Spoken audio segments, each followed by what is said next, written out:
فريت واهدو زحفس دقيق يزمت صحف لكم كما يتعبسو صحافكو لكم وثيلنا متال تنسى متى تنسى قرما አይደለም ዳትሉ ነው كم በእንተ ወቱ ዘሃሎም ግን ብለው ነበር ላለው በብርሃን የተሰራውን እንጂ በጨለማ የተሰራውን አያውቁም እንዳትሉ ነው ከእግዚአብሔር ብርሃን ወቱ ላለው ከምቲ አብ ምዕራፍ 1 ዝገለጽና ይጻሐፍኩ ለኩም ንኽብልዩ ሞይቶ አይተንስ ቀዳማ ይኮነና ብሎ ተፈላለይ ከደታ ምንጭ ነይሮም ናይ ዮሐንስ ወለነ ጉርጓድ ዮሐንስ ሐዋርያ ደቀ መዛሙርት ማለት እዩ ስለዚህ በጸልማት ሰርሐብ በብርሃን ሰርሐብ ጸልማት አይፈልጦኒና ብሎ ክፍፍል ገይሮም እሞ እንዴኖኩም ከም እግዚአብሔር ብርሃን ወቱ እግዚአብሔር ብርሃን ከም ዝኾነ ነግሮኩም አለና ኢሉ በድላችሁ አልበደልንም እንዳትሉ ወመሰነብል አልብና ኃጢአት እንጀግለ ርስና አብደልና አንተወልኩም በደልብና አንተወልኩም ገዛ እርሶም እንጀግለ ርስና ገዛ እርስና አይና ወይ ገዛ እርሶም ተታሉልዩ ቢየጻፍኩላችሁ ከዚህ ለጻፍኩልኩም አንድም ለሚመጣው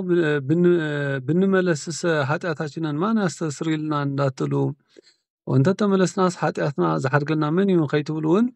እጽፍ ለኩም እጽፍላችኋለሁ ጽፈልኩም አለሁ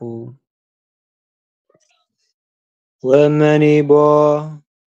ዘአበሰ ጳራቅሊጦስ ብነ ሀብአብ ኢየሱስ ክርስቶስ በድሎን ሳይገባ ሰው ቢኖር ኃጢአታችንን የሚያስተስርልን ኢየሱስ ክርስቶስ ከአብ ዘንድ የሚሰድልን የሚልክልን ጳራቅሊጦስ አለን ወንዝበደለ ብንስሐ ኃጢአቱ ሕድገት ገብረሉ ሕድገት ክገብረሉ ጎይታና አምላኽና መድኃኒና ኢየሱስ ክርስቶስ ከአቦ ጳራቅሊጦስ ክልእኸልኩም ወእፌኑ ጳራቅሊጦስ ዝወለ ማለት እዩ እትእሎ ለአብ እፌኑ ለክሙ ጳራቅሊጦስ መንፈሰ ጽድቅ ከም ዝበለ ኣብ ወንጌል በዓል አንድም አብ ኢየሱስ ክርስቶስ የሚሰጠን ጳራቅሊጦስ አለን አብ ከሙን ኢየሱስ ክርስቶስ ዝበና ጳራቅሊጦስ አልዶ አርጌ ሀበ አብ እፌኑ ለክሙ ጳራቅሊጦስ ካላ ከም ዝበለ ቦዲያው አብ ባይለው ቦዲሁ አብ ዓለም ሐዲስ ይለዋልና ንጌታዬ አብ ኢየሱስ ክርስቶስ ማለት አቦና ኢየሱስ ክርስቶስ አቦና ጎይታና አምላኽና መድኃኒና ኢየሱስ ክርስቶስ አብ ይብሎ ይሉ ቦዲያኛው ዓለም አብ ባይለው ይሉ ብናይ ባህሪ ስሙ ወይ ናይ ተስቢት ስሙ ናይ ባህሪ ስሙ ወይ ናይ መለኮት ስሙ ማለት እዩ ወልድ ክንብል ከለና ከአብ ቅድመ ዓለም እንደገና ወልድ ዘበላይ ዘበታህት እዩ ግን በሐፂሩ በዚህ ምድር ዘከመ ተስቢቱ ድማ አበ ይብሎ ማለት እዩ ምክንያቱ አቡነ ዘበሰማያት ቦልን ዝበለና ንዑ ስለዝኾነ ንአብ ወልድ መንፈስ ቅዱስ ማለት እዩ በወዲያኛው አብ ባይለው በወዲሁ አብ ዓለም ሐዲስ ይለዋልና እዩ በቲ ኛዋይ ወይ በሰማያት ማለት በመንወሩ ብዙፋኑ አብ ሰለስትነቱ ከአብ እንተዘይቦለ በዚ ግን ዘከመ ተስቢቱ ግን አብ ዓለም ሐዲስ ይብሎ ይሉ አንድም ከአብ ጋራ ከአብ ዘንድ ቢል አንድ ነው ይሉ ምስ አቦ እንተበለውን ሓደ እዩ ዝህበና ጳራቅሊጦስ አሎ ወይ ኢየሱስ ክርስቶስም አለን ከሙን ጎይታና አምላኽና መድኃኒና ኢየሱስ ክርስቶስን አለና ያፈቅረኒ ይቀብ ቃልየ ወያፈቅሮ አቡየ አነ ወአብ ወመንፈስ ቅዱስ ንመጽሐቢሁ ንገብር ምዕራፈ ውስቴቱ እስመ ስብሐቲሁ ኃይሉ መንፈሱ ያርፍ ላዕሌክሙ ከም ዝበለ ማለት እዩ ጳራቅሊጦስ ማለት መጽንዒ መስተፍሲ መስተስረይ ከሳቲና ዛዚ ማለት ይሉ ኣብ ወንጌል ዮሐንስ ተተርጎመ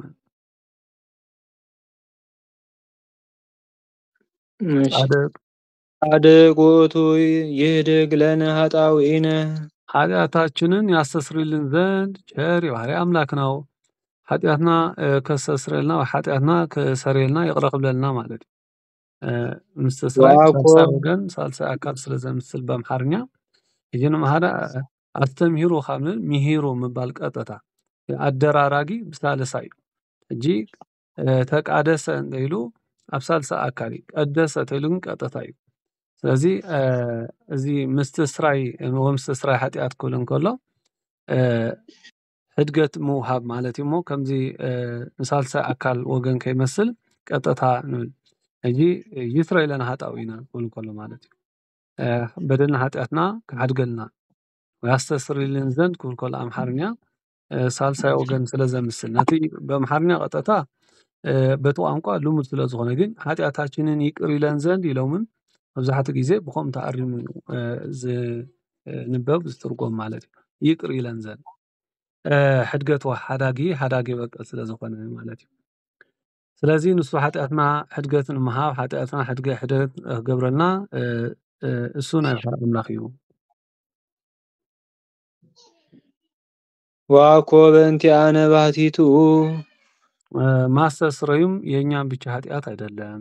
ይቅር ማለቱም ማለት እዩ ዝሆንኮም ማስተስረይ ያስተስርይልን ዘንድ ዝብል ኣምሓርኛ እዚ ብዙሕ ግዜ ይቅር ይለን ዘንድ ዝብል ዝያዳ ቅርበት ንርድኢት ማለት እዩ ከምኡውን ሕድገት ዝገብረልና ንዓና ጥራሕ ኣይኮነን አላ በእንተ ዓለምኒ የሰውንም ሁሉ ነው እንጂ ናይ ሰብ ኩሉ ከዓ ደኣ እምበር አንድም አኮ በእንቲአነ ዋኮ በእንቲአነ ባሕቲቱ ኃጢአት ማስተስረይ ብቻ በእኛ ብቻ አድሮ አይደለም ኃጢአት ሕድገት ዘውህብ አባና ሓዲሩ ጥራሕ አይኮነን ብክህነት በስልጣነ ክህነት ማለት እዩ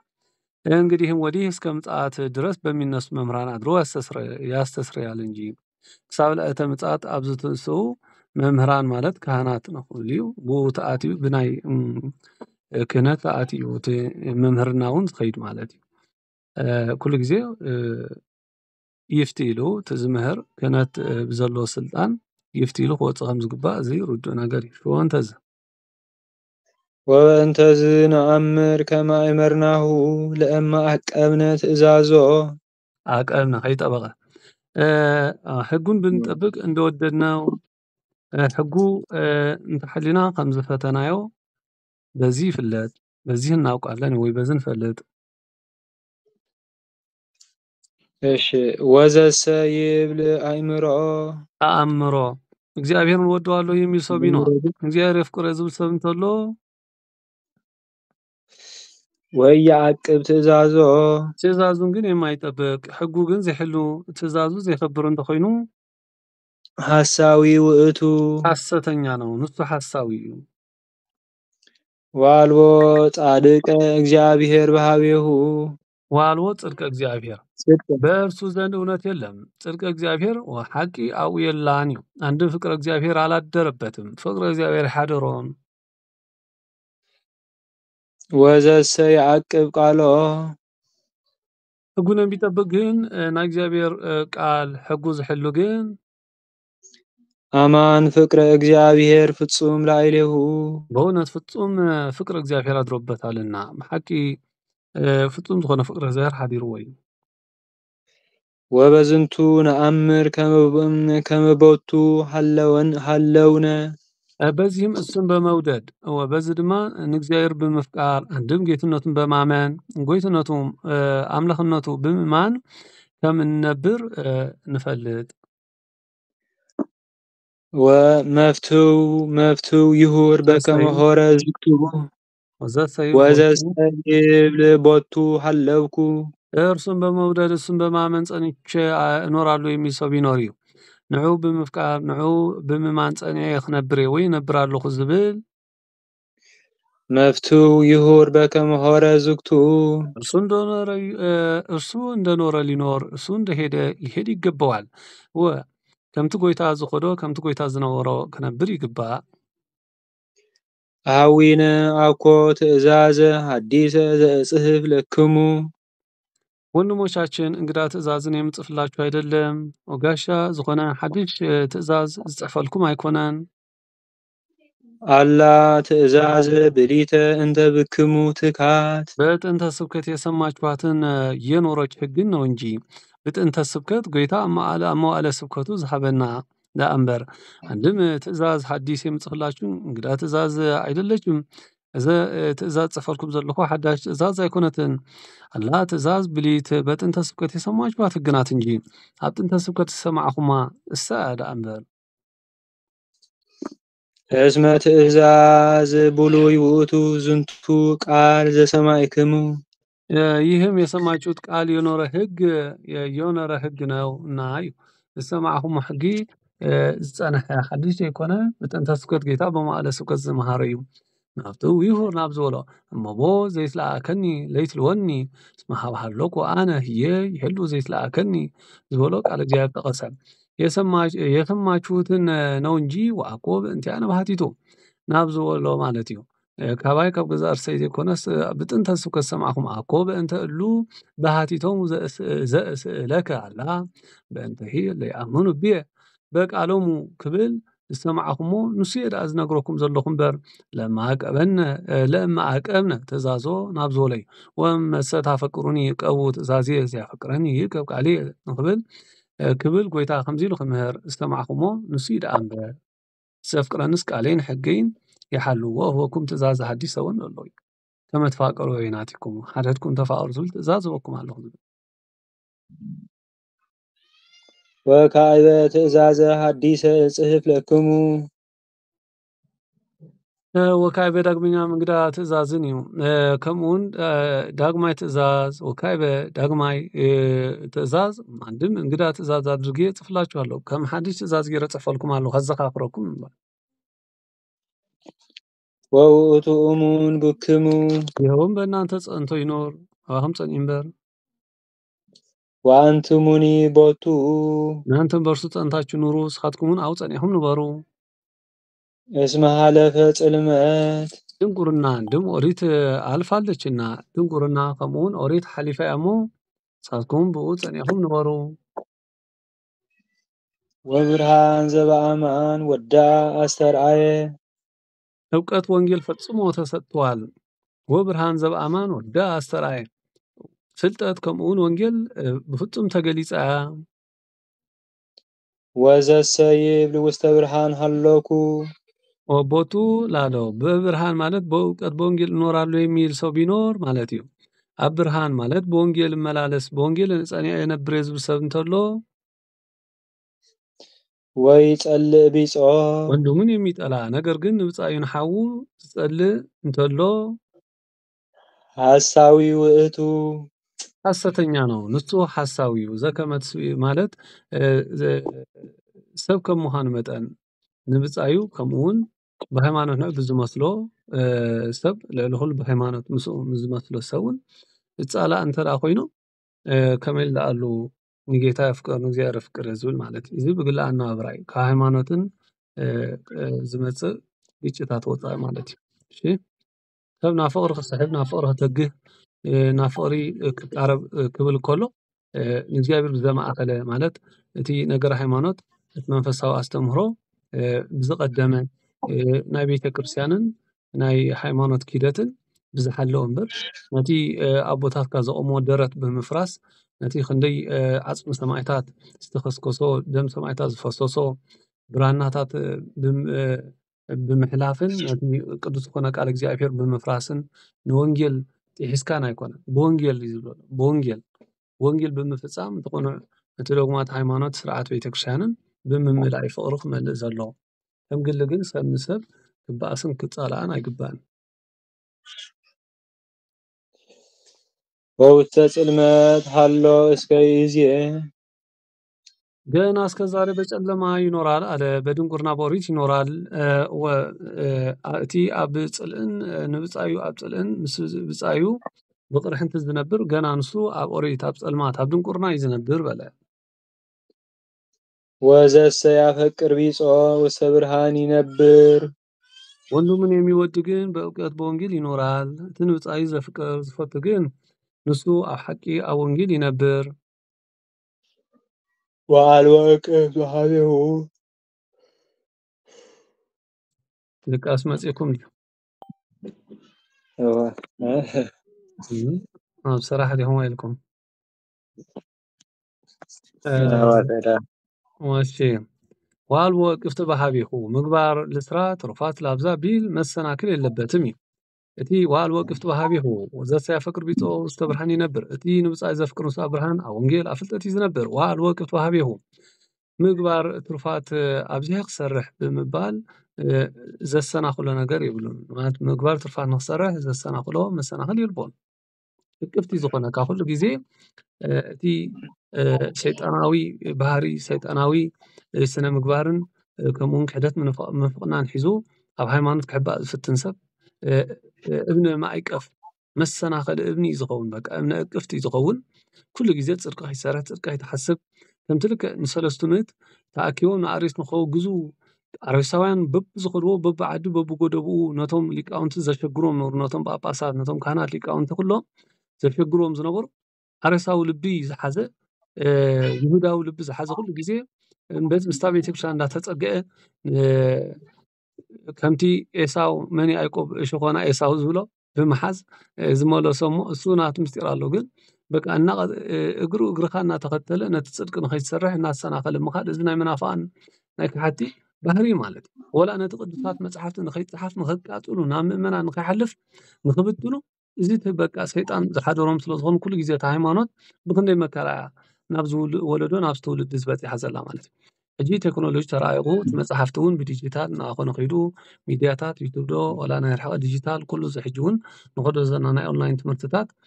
ተስፋሕፊቅ ቃል እግዚኣብሔር ኣብ ከምዚ ደረጃ በፂሑ ሰማይታት ደሞም ዝከዓብሉ ዓፅሞም ዝከስከስሉ ብራናታት ክፀንሕ ክንደይ መስዋዕቲ ክንደይ ዋጋ ተኸፊልዎ እዩ ከምእኒ ኣርዮስ ንብዙሕ ዓመታት ክንደይ ቅዱሳን ዘሰናኸሉ ማለት እዩ እዚ እብኒ ማዕቀፍቲ እብኒ ኣቅፍቲ ሓደሽቲ ይኮኑ እንቶም ኣብ ውሽጢ ሃይማኖት ኮይኖም ሃይማኖት ክብትኑ ሰይጣናዊ ተልእኮ ሒዞም ዝነብሩ እዚኣቶም እብኒ ኣቅፍቲ እዮም ብሓፈሻ ግን ምስ ብፃይካ ብዝኾነ ነገር ስጋዊ ነገር ብዘይረብሕ ነገር ምፅላእን ብዘይጠቅም ነገር ምቅያም ግን ኣይግባእን እዩ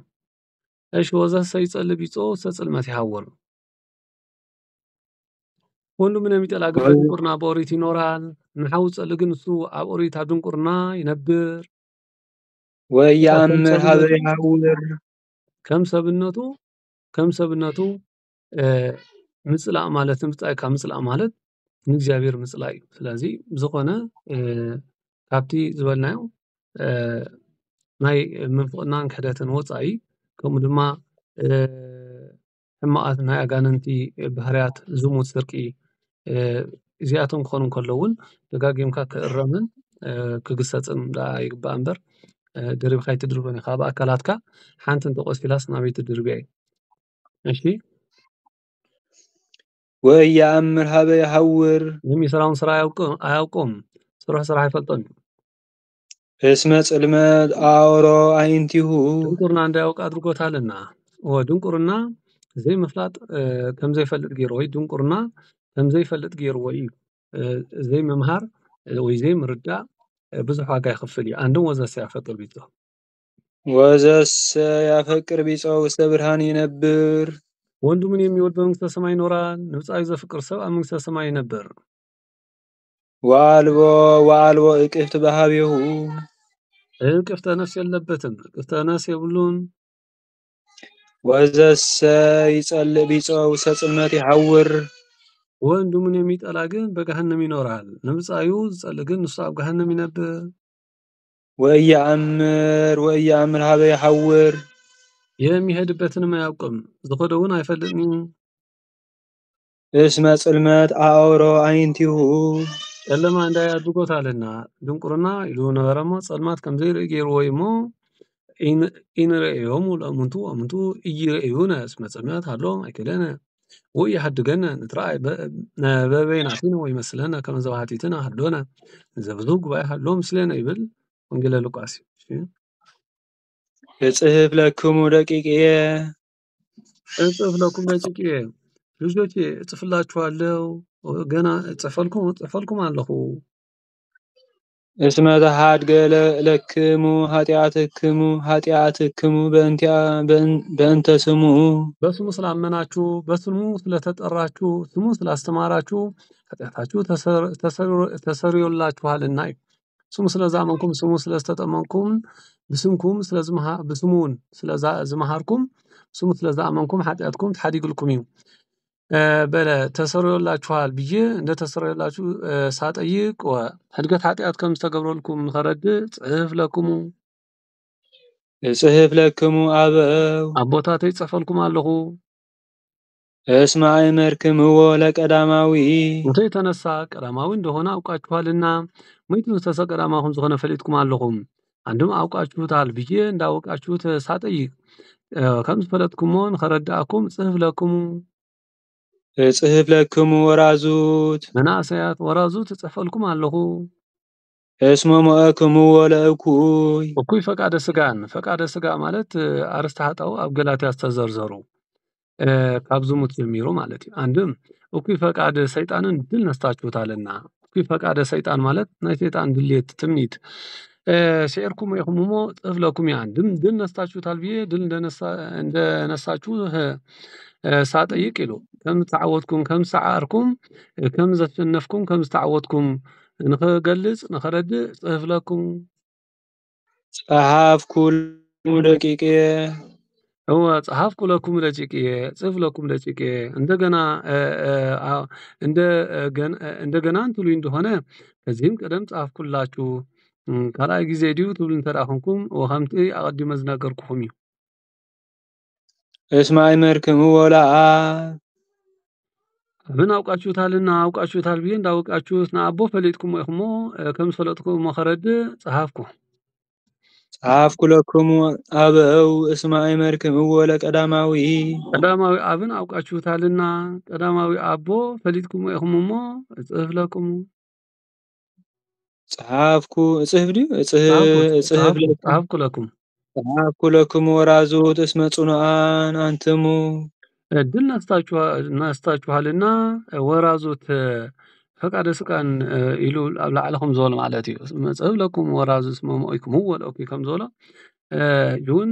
ጸሐፍኩ ለኩም ወራዙት እስመ ጽኑዓን አንትሙ ድል ነስታችኋልና ጸኒዕኹም ኢኹም ፈቃደ ስጋ ወይ ናይ ሰይጣን ሓሳብን ድሌትን ሲኤርኩም ኢኹም እሞ ጸሐፍኩ ለኩም በለ ወቃል እግዚአብሔር ወቃል እግዚአብሔር ይነብር ሀቤክሙ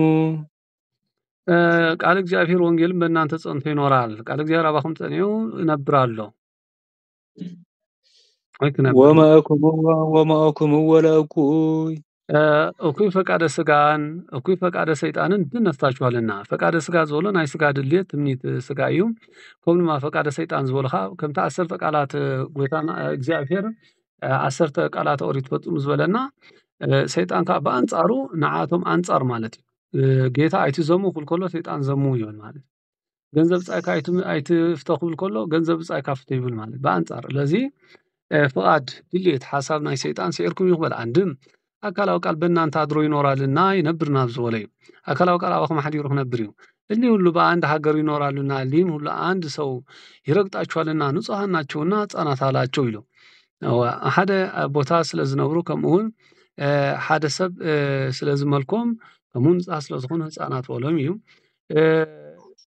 እሺ ንጹሖሙ ለሕፃናት በስጋሆሙ እምንእሶም ከም መላእክቲ እግዚአብሔር ከምዝ ሕፃናት ምንም ትፈልጦ ነገር የለን ከም መላእክቲ ንጹሓት እዮም እዩ። ድል ነስተዋልና ወራዙት አዋቂዎች ናቸውና አበው አላቸው። ለመናስያቱን በፍልጠት ትጉሃት እሞ አበው በሎም ፍጹማን ናቸውና ቢል ይሆናል እዩ። ፍጹማን ተበለሙን ሓደ እዩ። ኢታፍቅርዎ ለዓለም ይህን ዓለም አትውደዱ ነዛ ዓለም አይተፍቅርዎ ነዛ ዓለም ማለት እዩ ብወንድ አንቀጽ ብናይ ወዲ አንቀጽ ጸዋዓ ወይ ዝሃለው ውስተ ዓለም በዚህ ዓለም ያለውን ቤቱን ንብረቱን አትውደዱ ኣብዚ ናይዚ ዓለም ወይ ኣብዚ ዓለም ነጥርዮ ቤት ንብረት ኩሉ አይተፍቅሩ ወዘሰ አፍቀሮ ለዓለም ወዘሰ አፍቀሮ ይህን ዓለም የወደደ ቢኖር እዩ ነዛ ዓለም ዘፍቀረ ዝፈተወ እንተሎ እጂ ልዕሊ መንግስተ ሰማያት ልዕሊ እግዚአብሔር ልዕሊ ቤተክርስቲያን ልዕሊ እቲ መንፈሳዊ ነገር ንምባል እዩ ይሃሎ ፍቅሪ እግዚአብሔር ላዕሌሁ አንቀጸ መናንያን ክኸውን ከለኻ አስተምህሩ ንፍጹማን ክኸውን ከለኻ ከም ኩሉ ሓዲጎም ናብ ገዳም ከም ዝኣትዉ ከም ዝምንክሱ ከም መናንያን ኣብዚ ዓለም ዝነብር ግን ይሰርሕ ቤት ይሃንጽ ንደቁ ዓቐቢት ቁልቁል ይወርድ ከም ማለት እዩ ይሃሎ ፍቅሪ እግዚአብሔር ላዕሌሁ ፍቅሪ እግዚአብሔር አላደረበትም ማለት ጌታ በወንጌል ምንቲ ይበቁኦ ለሰብ ለእመ ኩሎ ዓለም ረብሃ ወነፍሶ ሃጉረ ዝበሎ ትክክል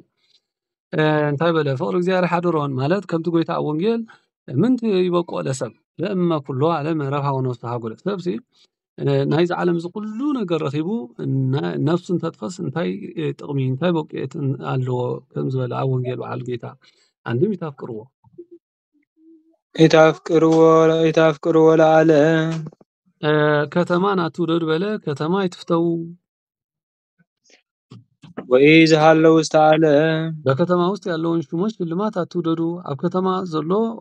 ዓለም ኢሉ ከተማ በለ ከተማ ዘሎ ሹመት ሽልማት አይትፍተው አይትሸነፉ ማለት እዩ በር ሽመት ኩሉ ሽመት ብስጋ ብነፍስ ኣሎ እዩ ብስጋ ተኮይኑ ንግስነት መኮንንነት መራሒነት ሃገር ገዛእ ሃገር ማለት እዩ ብመንፈሳዊ ክኾን ከሎ ድማ ካብ ፕትርክና ክሳብ ክህነት ኣሰረ ክህነት ኩሉ እቲ 7 ማዕርጋት ወይ 10 ማዕርጋት እናበልና ንጠቕሶ ማለት እዩ ወዘሰ አፍቆሮ ለዓለም ወዘሰ አፍቆሮ ለዓለም ከተማን የወደደ ሰው ቢኖር ነዛ ከተማ ዘፍቀራ ወይ ንከተማ ዘፍቀራ እንተሎ ማለት ኣብ ዓለም ዘሎ ማለት እዩ ይሃሎ ፍቅረ እግዚአብሔር ላዕሌሁ ጌታ በጳውሎስ አድሮ ንፃ ኣፍኣ እንቲ እይንት ያለውን አልያዘም ካብ ከተማ ንውፃእ ዝበሎ ጳውሎስ ዝተናገሮ ኣይሓዘን አንድም ኢታፍቅርዎ ለዓለም እናት አባታችሁን አትውደዱ ካብ እግዚአብሔር ንላዕሊ ምባል እምበር ኣቦኻን ኣዴኻን ኣፍቅርና በለስ ኣብዚ ከዓ ኣቦኻን ኣዴኻን ኣይትፍቅር ማለት ማለት እዩ ልዕሊ እግዚአብሔር ዝኸውን ኣቦ ኣደ ኣይክህልን ቅድስት ስላሴ ነው ናይ ኣደ አንቀጽ ቅድስት ኢልና ንፅኦም ስላሴ እውን ብርህራሄ ብመሃርነት ብኩሉ እሞ ኣብዚ ምድሪ ኣቦን ኣደን እንኳ ተሞተ ሰብ ኣቦ ከም ኣቦን ኣደን ኮይኑ ዝናብዮ እግዚአብሔር ወይ ከዓ ስላሴ ኣለዎ ማለት እዩ እሞ ካብ እግዚአብሔር ንላዕሊ ምባል እዩ ወይ ዝሃለው ውስተ ዓለም በእናት አባታችሁ ያለውን ርስት ጎልት አትውደዱ ርስት ናይ አቦኹምን ኣዴኹምን ኣይተፍቅሩ ማለት ልዕሊ መንግስተ ሰማያት ማለት እዩ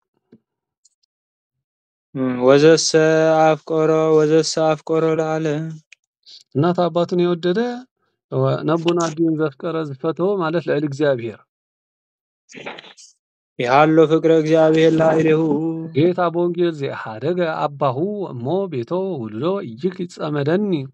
ያለውን አልያዘም ይጸመደኒ ወካብ አቡን አዲን ካባይ ብሊጡ ዘፍቀረ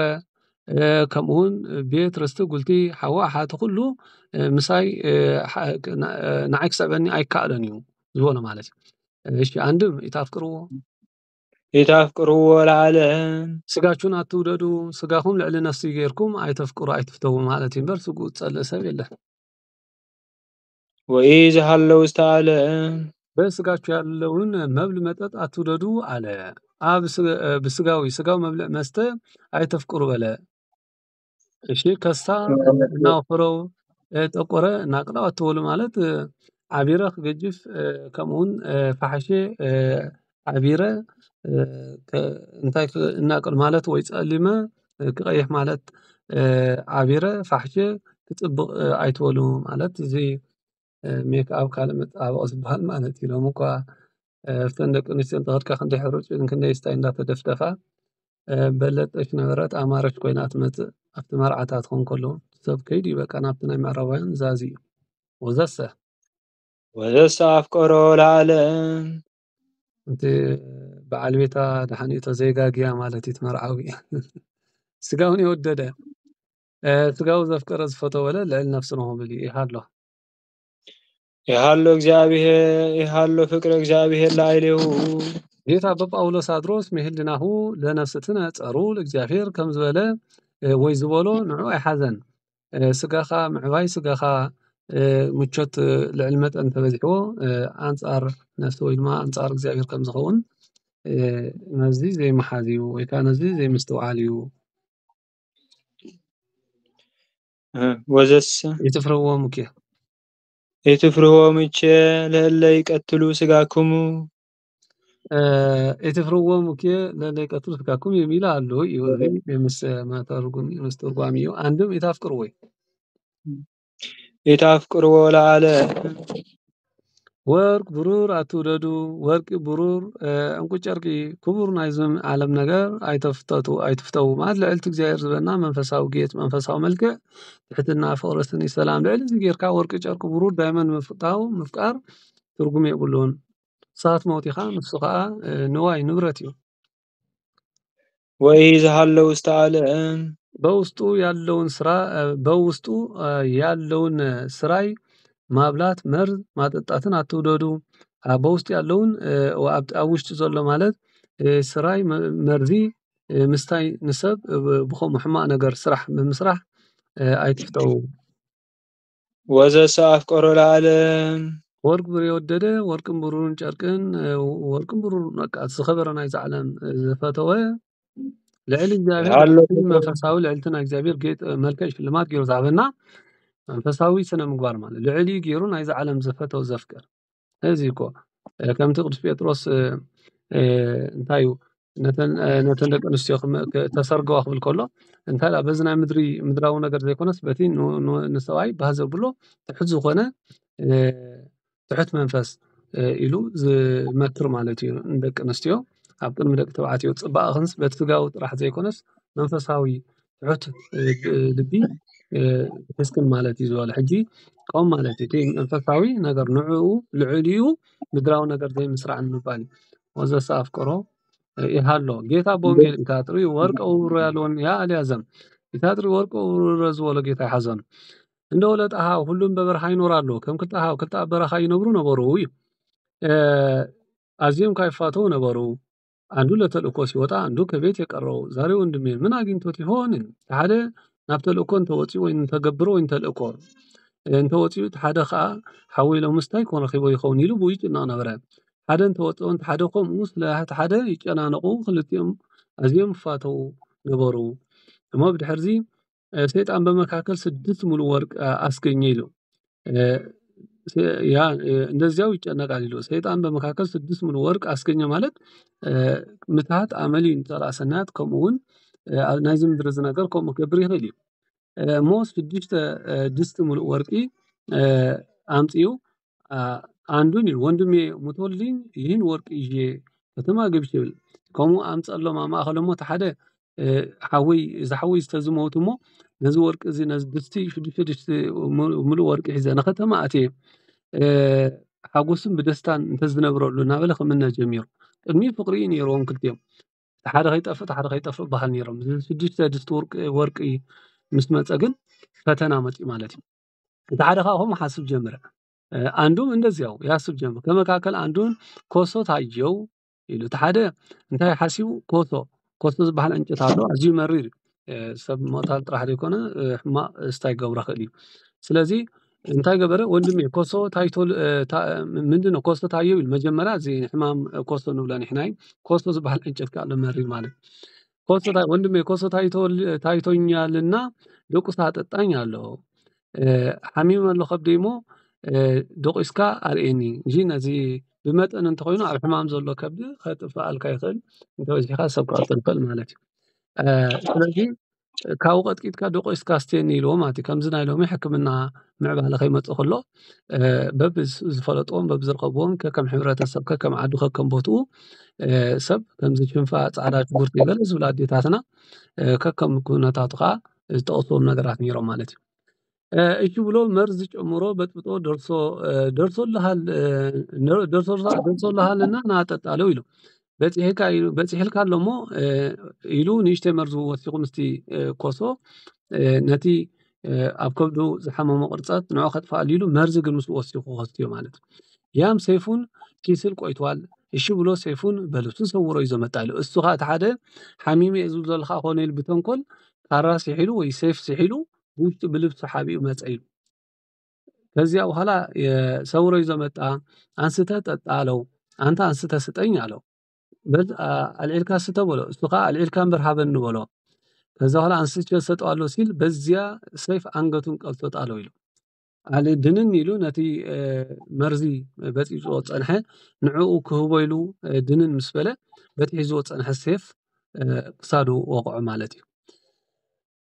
ከእንግዲህ ኮሴን ጠጥቼ ሽሬ ወርቄን ይዤ ከተማ ገብቼ ተላ ደስታ አድርጌ እኖራለሁ ብሎ አንስቶ ቢጠጣው ኢሉ እሱ ድማ ሽሬ ማለት ሲዕር ማለት እቲ ኣብ ከብደይ ዘሎ ሕማም በዚ ኮሶ ዳሊለይ ዘሎ ብኡ ገይረ ሰቲ ኣብ ከብደይ ዘሎ ሕማም ኣጥፌ ከተማይ ኣቴ ብደስታ ብሓጎስ ክነብር ኢሉ ነቲ ናይ ኮሶ ዘዳለወሉ መድሃኒት ንዕኡ በጥቢጡ ንዕኡ ሰተየ ኢሉ ንዕኡ ሰተየ እሞ ከዚያም ያ ከዚያ ያም ከዚያ ወድቋል፣ ወርቅ በመካከል ቀርቷል እዩ። እቲ ኣብቲ ክልቲኦም ተሰጢሖም ተደረበ እዩ ማለት እዩ። እዚ ናይ ተንኮል መወዳእቱ እዚ እዩ ማለት እዩ። ናይ ተንኮል መወዳእቱ እዚ እስመ ኩሉ ዝሃለው ውስተ ዓለም ፍትወቱ ለስጋ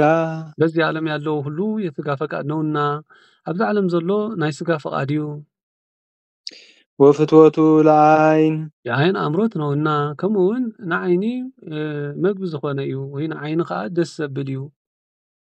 ወስራሁ ለመንበርት የዚህ ዓለም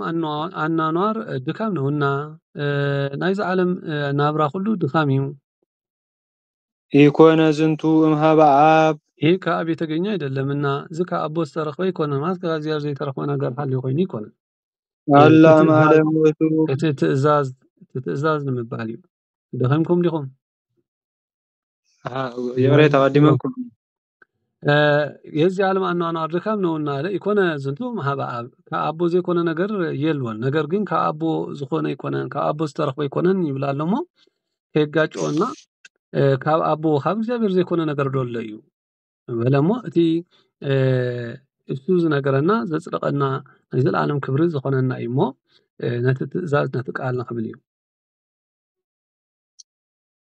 እሺ አላ አላ ማለም አላ እምዓለም ውእቱ ከሰይጣን የተገኘ ነው እንጂ እቲ ኣብዚ ናይዚ ዓለም ነገር ወርቅን ብሩርን ፍተው ንዑ ኢልኩም ተቃተሉ ተዋድኡ ንሽመት ኢልኩም ተቃተሉ ተዋድኡ ዝብዚ ሰይጣናዊ ዳንበር መንፈሳዊ ይኮነን እምባ ይታፍቅሩ ወናብ ዝበሎ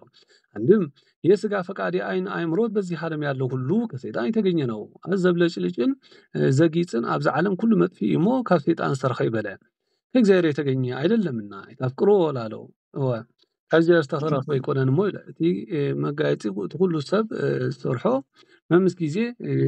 እሱ ጥበብ ሰባት ክንብል ሰባት ኣብዚ ምድሪ ንኽነብሩ ዝሰርሖ ዝተባላሕቱ ኩሉ ነገር እኳ ይኹን እምበር ንዕኡ ናይ ዘለዓለም ሂወት ጌርካ ምንጋር ግን ካብ ሰይጣን ተረኸ እምበር ካብ እግዚአብሔር ኣይኮነን። ናይ ዘለዓለም ሂወት ቃል እግዚአብሔር መንፈሳዊ ሂወት እዩ ማለት ነው። ስጋው ክብር ደሙ ብንስሐ በቅዱስ ቁርባን ስጋው ደሙ ምንባር እዩ። አንድም በዚህ ዓለም ያለው ሁሉ የስጋ ፈቃድ ነውና ኣብዚ ዓለም ዘሎ ሁሉ ናይ ስጋ ፈቃድ እሞ ንዓይኒ አእምሮት ማለት ንዓይኒ ዘብለጭልጭ ንዓይኒ ዝስሕብ እዩ እሞ ናይዚ ዓለም ኣነባብራ ድኻም እዩ በለ ስለ ዝኾነ ካብ እግዚአብሔር ዝተረኸበ ይኮነን ዝበሎ ካብ ሰይጣን ዝተረኸበ ዝበሎ እቲ መጥፍእ ዝኾነ ነገራት ማለት እዩ። ዓለሙኒ ይሃልፍ ዓለም ሓላፊ እዩ ወፍትወቱኒ ይሃልፍ ፍትወቱ ፍቃዱ ፍትወቱ እንተበለውን ሓላፊ እዩ። ወዘሰ ይገብር ፍትወቶ ለእግዚአብሔር ይነብር ለዓለም ይነብር ለዓለም እግዚአብሔር የሚወደውን ስራ የሚሰራ ግን ባለማለፍ ለዘላለም ጸንቶ ይኖራል። እቲ በፍቃድ እግዚአብሔር ዝነብር እግዚአብሔር ዝኣዘዞ ዝሰርሕ ግን ንዘላለም ጸኒዑ ይነብር ማለት በዚ ምድሪ ብስጋ እንተሞተ ብነፍሲ ሞት የብሉን ከምውን ትንሣኤ ዘጉባኤ ኑ ሃቤ ብሩካኑ ለአብዩ ዘሎ ቃለ ህይወት ሰሚዑ ናይ ዘለዓለም ህይወት ይነብር ዳእምብር እንባል እዩ። ደቂቅ የዛቲ ሰዓት ደሃሪት ይእቲ ልጆች ይህች ሰዓት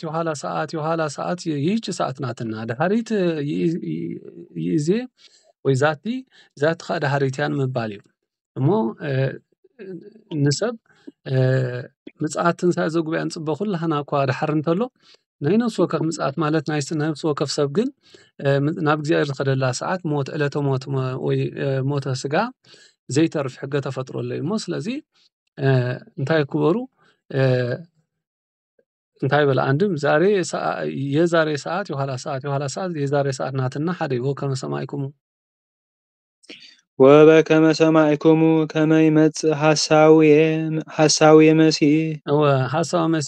መሲሕ ክርስቶስን የሚያሳብል አንድም በመሲሕ ክርስቶስን የሚያብል ሐሳዊ መሲሕ እንዲነሳ ቀድሞ እንደሰማችሁ ብስም ክርስቶስ ዘታልል ሐሳዊ መሲሕ ዝበሎ ማለት እዩ። ብስም ክርስቶስ ዘታልል ዘጋጊ ሐሳዊ መሲሕ ከም ዝመጽእ ኣቀዲምኩም ሰሚዕኩም ኣለኹም። ወይእዜኒ ኮኑ ብዙሃን ሐሳውያነ መሲሕ ዛሬም በመሲሕ በክርስቶስ የሚያሳብሉ ይሉ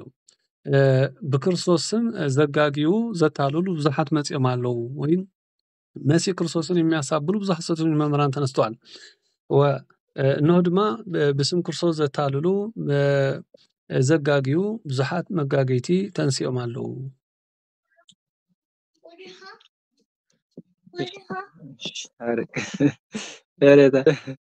ወበዝንቱ አይመርነ ከመድሃሪ ሰዓት ይቲ በዚህም መምህራን ካሎት ከተብሪዮም ትፈልዩም ወይ ከዚህ ካፍለና ጀምረና ጀምር ዘፈጸመና ለእግዚአብሔር ከምስጋና ይሁን እዚህ አፍለና ቆላም መንጎ ስለዝረበሽ ፍሬ ተዋህዶ ዝሕፈስ